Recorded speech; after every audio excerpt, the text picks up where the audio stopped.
It's interesting to think that Quaker education has been around in the United States for over 300 years. And interestingly, to me, it feels as relevant, in fact, more relevant to what's happening in the 21st century than it ever has.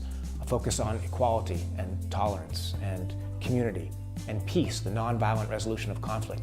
To me, this is what the world needs. In a way, Quaker education is the antidote to what ails the world. I think it's important to always think about Quaker schools in that original context, that you're actually trying to bring kids who aren't alike together, to help them relate to one another in what Penn might have described in a more ideal way, imagining something better always. Just like most religions, Quakerism provides you with a set of morals and values that you take with you throughout your daily life, and that definitely carries here at school.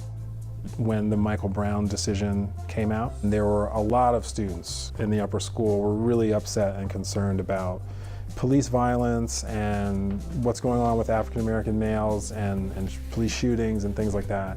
And out of that large group of kids emerged a handful of 5 young women who said, we want to be engaged in having the conversations that we need to have to sort of unpack this situation. And what they were able to do was to get the police commissioner of Philadelphia to come to school by the end of that year to talk about police training and to talk about police engagement in communities. And that was a really powerful moment because they brought him here, they had all the questions, they had drawn questions from the entire upper school community, and they sought genuine understanding. They understood that our community, like a lot of school communities, is diverse and complex.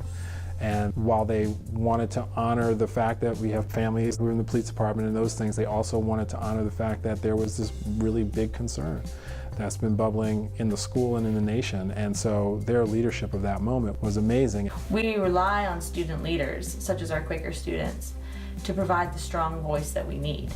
They really are the ones that bring new students on board with our community values. Leadership that invites followership at the same time. Leadership that invites the perspectives of others into the room and asks us all to consider that there might be a different way to think about something, there might be a different way to do something. Being Quaker and having those tools available has been really helpful. Kids are not just partnering with social service agencies, but working with them to develop projects that we think can make an impact on our local community. And the kids are designing those projects and carrying them out on their own, not just popping in for example, one day of service here or another day there, but sustained, long engagement with our communities is absolutely central. That community experience, trying to gain a deeper understanding of oneself and one's environment, is something that is not lost on the majority of these students. Quaker Schools has really helped me grow as an individual. I'm an activist and I'm really passionate about women's rights, and Quaker Schools helped me foster that. A Quaker colleague of mine early in my career who was a real mentor to me used to say, there's one truth but many paths to it. And now years later, as the head of one of the oldest Quaker schools in the country, that's my guiding philosophy as well.